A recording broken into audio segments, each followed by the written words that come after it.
Atlantic संधि समझौता। इसके बाद का जो भी वीडियो आएगा वो वार्सा पैक्ट पे होगा, क्योंकि वो इसी के खिलाफ बना था। नाटो को समझने से पहले उसके इतिहास में थोड़ा सा जाते हैं। 1945 में सेकेंड वर्ल्ड वॉर खत्म होता है, और उस सेकेंड वर्ल्ड वॉर के खत्म होने के बाद में दुनिया बाइपोलर हो जाती है, दो ध्रुवी हो जाती है। एक तरफ यूएसए हो जाता है, एक तरफ यूएसएसआर हो जाता है, और वो यूएसएसआर सोवियत संघ पूर्वी यूरोप से अपनी सेनाएं हटाने से मना कर देता है, साम्यवाद को थोपने का प्रयास करता है, और यूएसए को बहाना मिल जाता है सोवियत संघ और अर्थात साम्यवाद के खिलाफ। क्योंकि ये जो दो बाइपोलर हुए थे, ये दो विचारधाराओं को लेके हुए थे।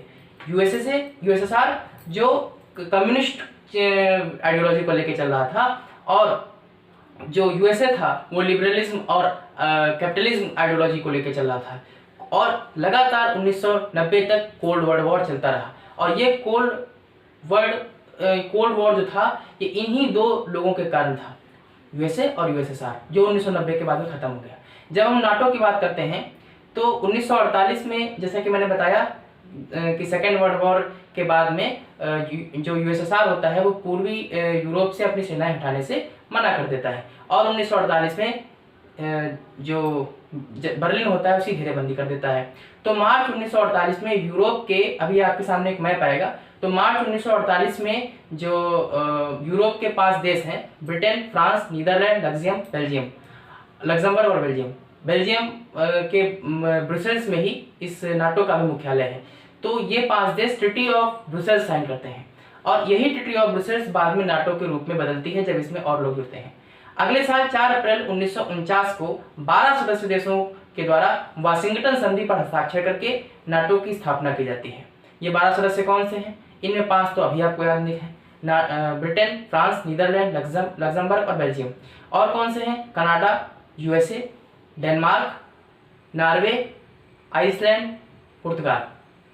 तो बाद में हालांकि वर्तमान में इस संगठन के सदस्य देशों की संख्या बढ़ते बढ़ते 30 पहुंच गई है, और 30वां इसका जो सबसे नया मेंबर है वो 2019 में मैसेडोनिया बना है।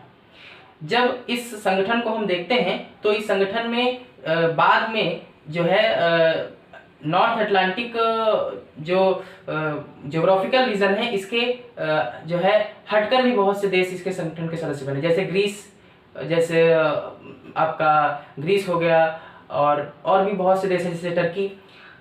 जब हम इस संगठन को देखते हैं तो इसमें इन 30 सदस्य देशों के अलावा 40 गैर सहयोगी, मतलब गैर सदस्य भी होते हैं, मतलब सहयोगी होते हैं, और उन सहयोगी सदस्य देशों को इन सहयोगी सदस्य देशों के समान निर्णय लेने में सहयोग नहीं, मतलब शक्ति नहीं होती है। साथ ही जब हम इस संगठन को देखते हैं तो इनके कंट्रीज को 2 पार्ट में बांट सकते हैं। एक तो जो है इनका डेलीगेशन का फॉर्म, और एक इनका मिलिट्री का फॉर्म। जो डेलीगेशन का फॉर्म है उसमें भी 2 चीजें हैं। कौन सी? एक तो है न्यूक्लियर पॉलिसी के लिए, और एक है जो नॉर्थ अटलांटिक है इसकी काउंसिल के लिए, और इनके नीचे सबऑर्डिनेट बॉडीज भी आती हैं।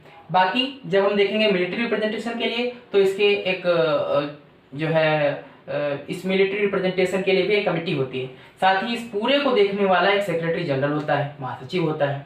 जब हम इन चीज़ों की बात करते हैं तो हम देखते हैं कि इसका क्यों ये संगठन बना क्यों था। तो इस संगठन का बनने का मेन उद्देश्य था कि साम्यवाद के प्रसार को रोकना, जो यूएसएसआर का लगातार दायरा बढ़ रहा था उसको रोकना।